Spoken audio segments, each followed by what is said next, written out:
बहू और ठंड का राज। दोस्तों, इस गांव में ठंड तो हर साल पड़ती थी, लेकिन इस बार ठंड नहीं, कुछ और ही आने वाला था। और इस सब के बीच एक बहू थी, बेनी, जिसने कुछ ऐसा देखा जिससे उसकी रूह कांप गई। आखिर वो क्या था और क्यों पूरे गांव की तकदीर उसी के हाथ में आ गई? आइए जानते हैं। लेकिन सावधान, कहानी शुरू होते ही आप एंड तक बंधे रहोगे, क्योंकि असली राज तो बीच में खुलता है।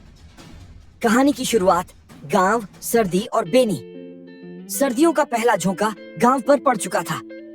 सारे गांव वाले रजाइयां और लकड़ी इकट्ठी कर रहे थे। बेनी, घर की बहू, सुबह सुबह आग जलाकर रोटियां बना रही थी, लेकिन उसके चेहरे पर हल्की चिंता थी।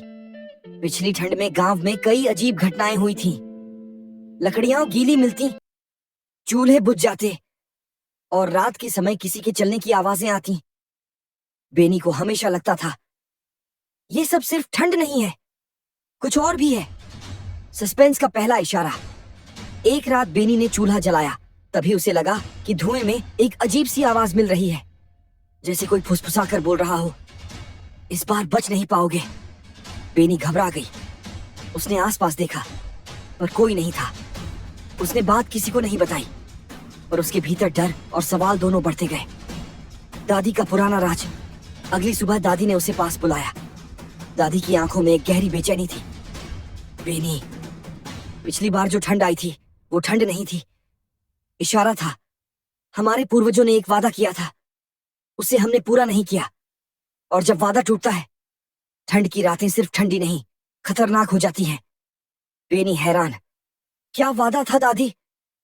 दादी बोलने ही वाली थी कि तभी दरवाजे पर दस्तक हुई और दादी ने बात बीच में ही रोक दी। ये रहस्य वहीं अटका रहा और सस्पेंस बढ़ गया। बाजार का अजीब दंगा। पहला ट्विस्ट, बेनी और गांव वाले लकड़ी खरीदने बाजार गए। लकड़ी बेचने वाला भयभीत था, लोग भाग रहे थे। क्यों? क्योंकि लकड़ियों के अंदर धातु की चमकती पट्टियां निकल रही थीं, जिन पर किसी अजीब चिन्ह बना था। वही चिन्ह जिसने बेनी को पिछले साल भी डराया था। गांव वाले डर गए। क्या ये किसी का जाल है? कोई हमें नुकसान पहुंचाना चाहता है? बेनी की आंखों में शक था। ये ठंड सिर्फ मौसम नहीं, ये किसी की चाल है। बेनी को मिला छुपा संदूक।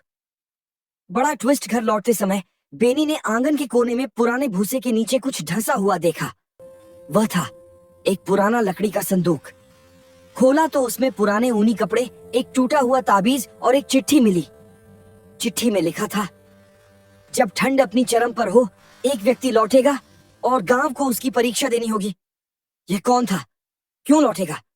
और कौन सी परीक्षा? अब कहानी और भी रहस्यमयी होने लगी।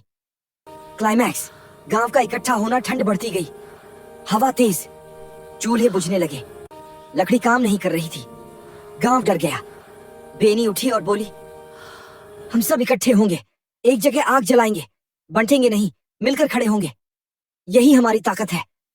सारा गांव चौपाल में जमा हुआ। मोटे कपड़े